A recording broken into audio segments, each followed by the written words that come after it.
So ayun, March 22, Saturday. Okay, ito yung biyahe natin. 6 a.m. tayo nag-start, as you can see. So yung mga biyahe natin. 13 rides yan, guys. So net earnings tayo 909.50. Okay, then plus incentives. So for 5 hours is naka 1,000 plus din tayo. So okay, first ride natin 126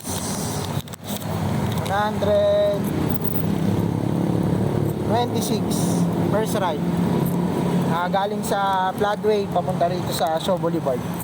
May next booking na ako. Punta naman dito Shaw Boulevard to SM Makati. Okay, tignan natin. Duty natin 6 hanggang 10 lang. Alright, see you. Okay, ito naman 83 yung pumasahe, binigyan ako 100. Di ba? May tip na 13. So andito na ako ngayon sa Makati naman. Wait tayo kung may papasok na booking dito. So nakakadalawa na tayo. Starting time alas 6. Actually, so ayun, pangatlong pasahero.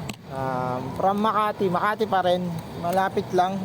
Makati MRT station papunta dito sa Macdo na dito malapit sa Arnais. Arnais. 50 pesos lang yung fare. Cashless, wala tayong nakuha ang cash. So, nakatatlo na. Wait pa tayo kung may papasok na booking. Again, pag wala, gapak. So, ayun. So, ayun, okay. Nagbigay si ma'am ng 177 yung fare niya, naka-promo. So, yung collect natin na cash nasa lang 157. 160 binigay niya. So, galing yan from Makati to Rosario, Pasig. Ngayon, may booking na tayo agad din pumasok. Balik naman tayo doon. Galing dito naman, papunta naman tayo ng Meralco. Diyan lang, malapit lang. So, let's go. Ang 4 rides natin, tapos na. Pang 5 rides na natin to. Let's go. Okay, tapos na tayo sa pang-5 passenger. 57 yung fare niya. Wala tayong nakuha ang cash kasi cashless. Pinasukan tayo ngayon ng booking naman. Pakubaw naman. So malapit lang dito, Rockwell, katabi nito. So atid na natin, papuntang Cubao. Pang 6 na ride na. Let's go. Okay, so ka 6 passenger natin pasok na. So, tapos na.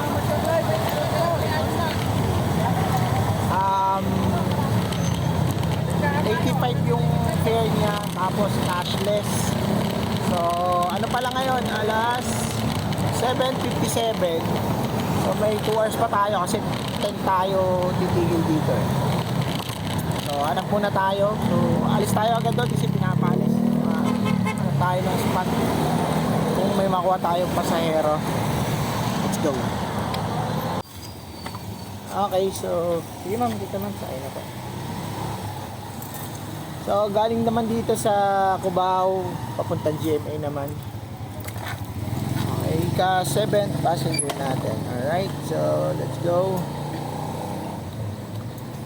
Okay ma'am, okay na ma'am, alis na po tayo. Let's go. Okay, yung 7th passenger natin, okay na. Nahatid ko na rito sa may GMA. GMA guys, GMA. GMA, malapit lang kasi dun lang sa Montreal sa New York lang New York, Cubao lang, papunta rito sa GMA. 50 pesos lang, cashless, wala tayong nakuha ang cash. So maaga pa naman, 8:30, alas 10 uwi na tayo So sana may pumasok pa. Nakakapito na tayo for ilang oras, more than 2 hours. Okay, so update ko naman kayo later. Sana may pumasok. Let's go. So yun, nakaka-8 pasahero na tayo. At yun nga, malapit lang din from from doon. Kasi umalis ako sa GMA, gumapang ako, gawa ng walang pumapasok na booking So ito, 50 pesos, lapit lang. So tignan natin, oras 8:26, kaya pa yan. So may isa't kalating oras pa tayo bago umuwi. Let's go. Okay, so alright, done with our 9th passenger. So fare niya is 56 60 binigay. Ito paano, di ba? May ipon-ipon, lalaki din yan. Okay, waiting na tayo sa ating pang 10th. At anong oras na ba? 8:51. isang oras mahigit pa meron tayo. So let's see. Alright. Medyo mainit na, 9:27. Kakadrop lang natin sa ating passenger number 10. Yung fare niya ay 74. Sakto lang binigay. Lapit-lapit na tayo. So nag-start tayo 6. So mga 4 hours na biyahe. Baka gawin natin 5 hours to. Sagad natin ng 11. Antay muna tayo ng biyahe. So ayun, taas na ng araw, 9:45. Nakaka-11 passengers na tayo. So try natin na madagdagan ng 2, tapos uwi na tayo. Okay. Ayun, yung ano pala naman, cashless. Magkano yun? Basta cashless.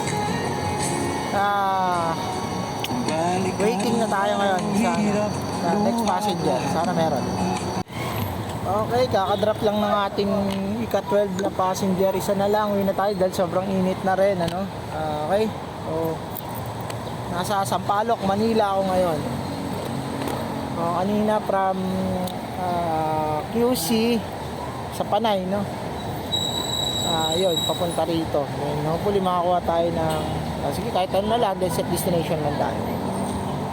So ayan, head southwest on F. Roxas toward Francisco Street. Naka 13 rides na tayo. So 74 yung payment ng pasahero. E paano, naka 1K naman tayo for 5 hours from 6 to 11. So ito, pauwi na tayo, set destination na tayo. Kumakuha ng pasahero, di okay. Kung hindi, okay lang, basta uwi na tayo kasi mainit na. Okay, so that would be all for today, Saturday ride. Mula alas 6 hanggang alas 11, naka 13 rides lang. Total natin mga naka 1K naman kahit pa paano. So okay na rin, goods na rin. Pwede tayo magpahinga. Bye-bye.